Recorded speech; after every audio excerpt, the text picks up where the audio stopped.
আসসালামু আলাইকুম। National institute of traumatology and orthopaedic rehabilitation নিটোরের অ্যাডমিশন সার্কুলারটি প্রকাশ হয়েছে। তোমাদের অনেকেরই এই সার্কুলারটি থেকে বিভিন্ন ধরনের প্রশ্ন, তাই আজকে আমি তোমাদেরকে এই সার্কুলারটি সংক্ষেপে ব্যাখ্যা করব। ঢাকা বিশ্ববিদ্যালয়ের মেডিকেল ফ্যাকাল্টির অধীনে বিপিটি অর্থাৎ ব্যাচেলর ইন ফিজিওথেরাপি একটি 5 বছর মেয়াদী ব্যাচেলর ডিগ্রি, যেখানে 4 বছর একাডেমিক এবং 1 বছর ইন্টার্নশিপ করা হয়। এখন আমি কথা বলবো তোমাদের নিটোর ভর্তি পরীক্ষা অংশগ্রহণের যোগ্যতা সম্পর্কে। এই পরীক্ষায় অংশগ্রহণ করতে হলে তোমাদের এসএসসি এবং এইচএসসি তে মিনিমাম 3.5 জিপিএ থাকতে হবে, অর্থাৎ টোটাল 8 পয়েন্ট। এবং যারা উপজাতি প্রার্থী আছো তাদের এসএসসি এবং এইচএসসি তে ন্যূনতম 3 পয়েন্ট থাকতে হবে, অর্থাৎ টোটাল 7 পয়েন্ট। এখন আমি কথা বলবো আবেদন করার নিয়মাবলী সম্পর্কে। আবেদনটি তোমাদের সম্পূর্ণভাবে অনলাইনে করতে হবে এবং এটি অফিসিয়াল ওয়েবসাইট nitor.bd.bigmsoft.com এ করতে হবে। এবং আবেদনের পূর্বে তোমাদের নিকটবর্তী অগ্রণী ব্যাংকের যে কোনো শাখায় 1000 টাকা ডিপোজিট করতে হবে।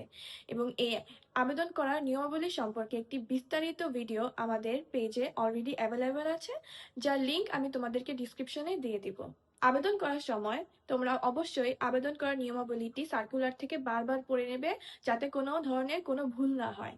অনলাইনে আবেদন শুরু 10th জানুয়ারি 2026 থেকে এবং আবেদন শেষ 28 ফেব্রুয়ারি 2026।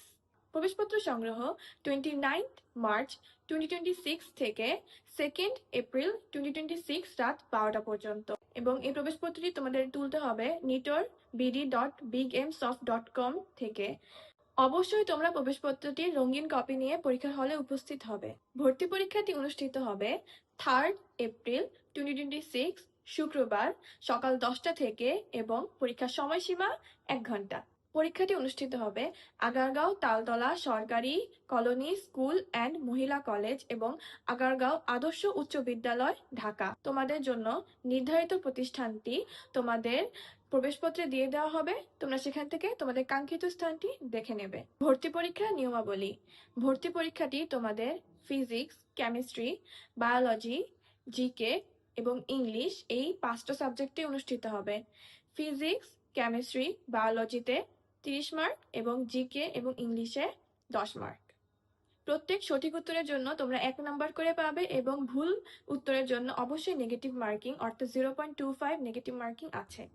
এসএসসি জিপিএ এর সাথে 8 গুণ এবং এইচএসসি জিপিএ এর সাথে 12 গুণ করে তোমাদের যেই নাম্বারটি হবে সেই নাম্বারের সাথে এবং পরীক্ষায় প্রাপ্ত নাম্বারকে একসাথে করে তোমাদের মেধা তালিকাটি তৈরি করা হবে। তো এই ভিডিওতে আমি চেষ্টা করেছি সার্কুলারটিকে সংক্ষেপে তোমাদেরকে এক্সপ্লেন করতে। তাও যদি তোমাদের কোনো কোয়েশ্চেন থাকে তোমরা অবশ্যই পেজে বা আমাদের ইনবক্সে নক করে জেনে নিতে পারো।